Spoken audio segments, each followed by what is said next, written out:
Welcome all wrists and welcome to another unboxing. Let's get straight into it. Quick 360 of this outer sleeve here. Let's slide that off. And we get this black box with gold Seiko logo. Very simple, very minimal. Open her up and slide out the actual box. Now we are greeted with this luxurious red box, and this is the first time I've seen something like this from Seiko. It's made or wrapped all around with PU leather, as you can see there. Feels very soft to the touch and it feels rather nice. Again with that gold Seiko logo. Let's open her up. Get a little protective film. Prospex limited edition, padded at the top. We can see inside there's this white or cream color to contrast that red. Here's the watch. We'll put this to the side for now so we can take a look inside. Again, matching the lid with black accenting. And here's the pillow, also made with, I'm assuming, PU leather. Let's give it a squish test. Nice and squishy. All right. Now, in typical Seiko fashion these days, booklets, cards, all the info is now digital. So this is what you can expect. All right, let's peel these stickers off and get the tag off so we can take a closer look. Now there are some here as well.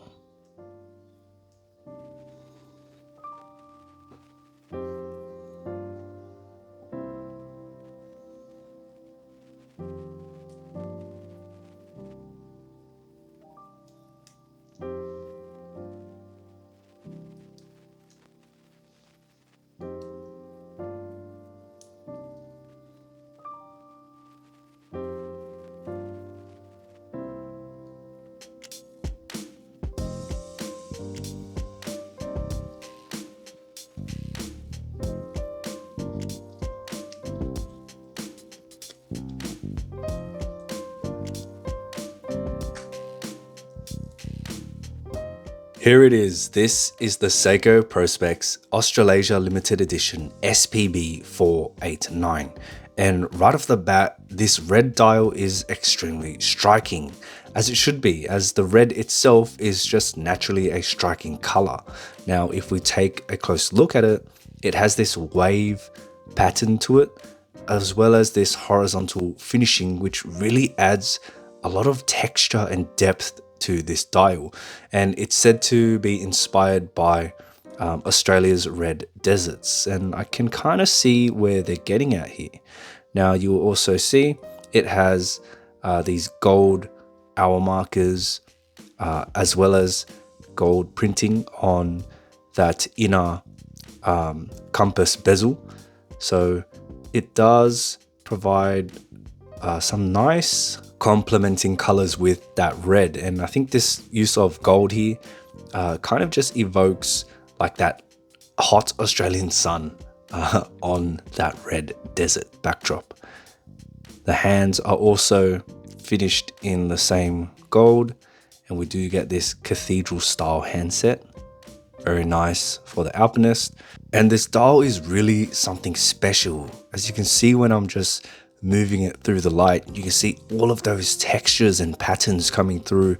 That horizontal finishing is really showing up as the shadows are being cast on it.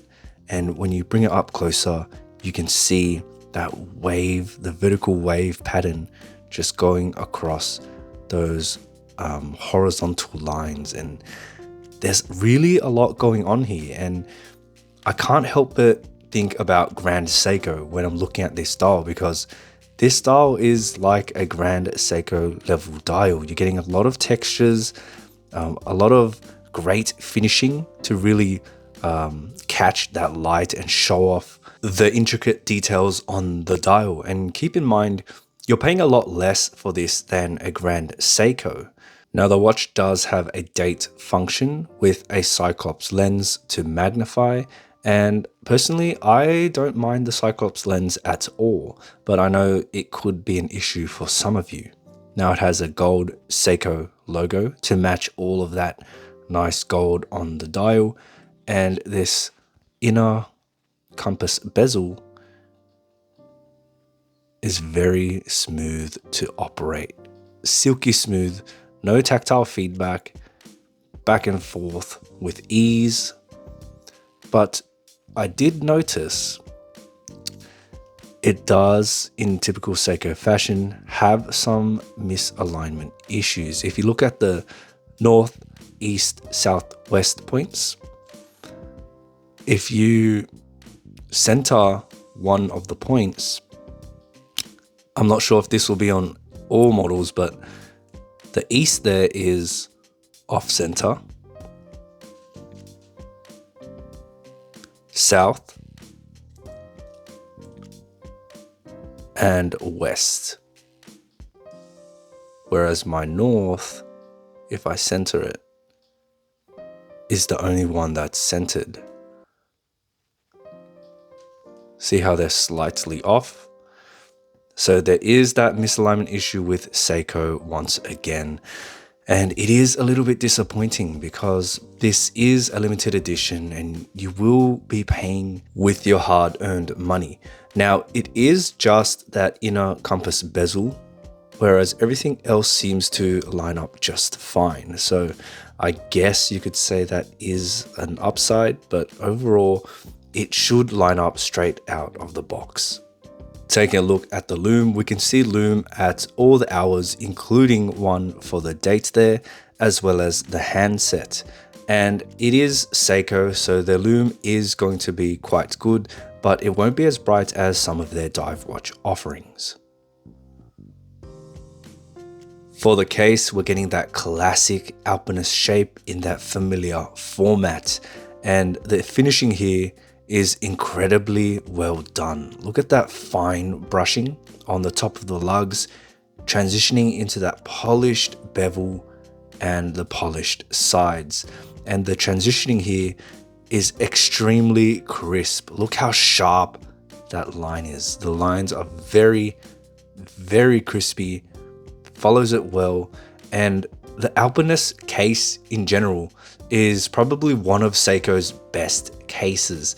It really does wonders to give a very sleek look to the watch, despite how thick this watch is. It's about 13.2 millimeters thick, 39.5 millimeters in diameter, but it looks and feels very sleek, very slimline. The way Seiko constructs their cases, they do a really good job at hiding the dimensions.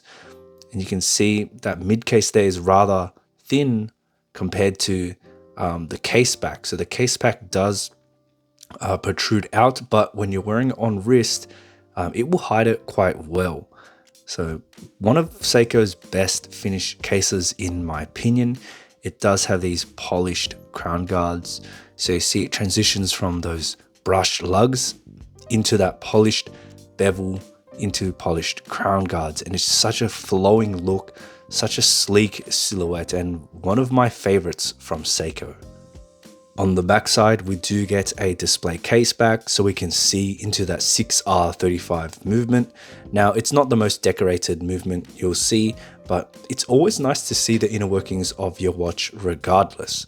Now, the 6R35 will be that workhorse movement, but it is rated to -15 plus 25 seconds a day. Not the most accurate, but Seiko usually tends to overinflate their ratings and they tend to perform much better in my experience.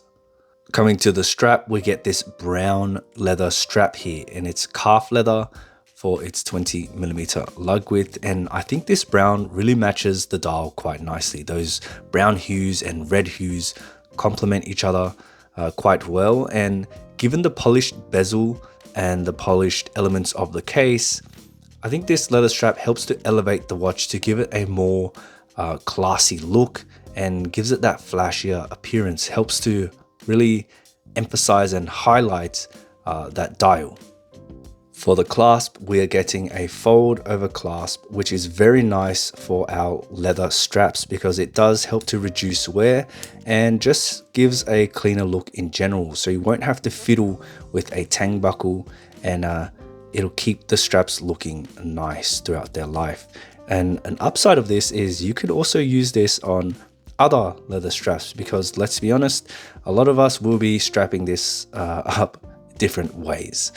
Now we do get a mix of finishing here with polished and brushing, very simple with the Seiko logo, but feels very nice and very solid, very well built for what it is.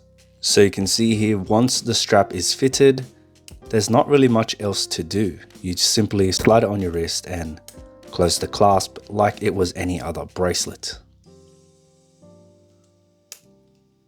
Now there is some thick bolstering near the lugs, giving it that nice shape, but it does feel a little thick, so do expect some breaking in time before you get a comfortable and perfect fit.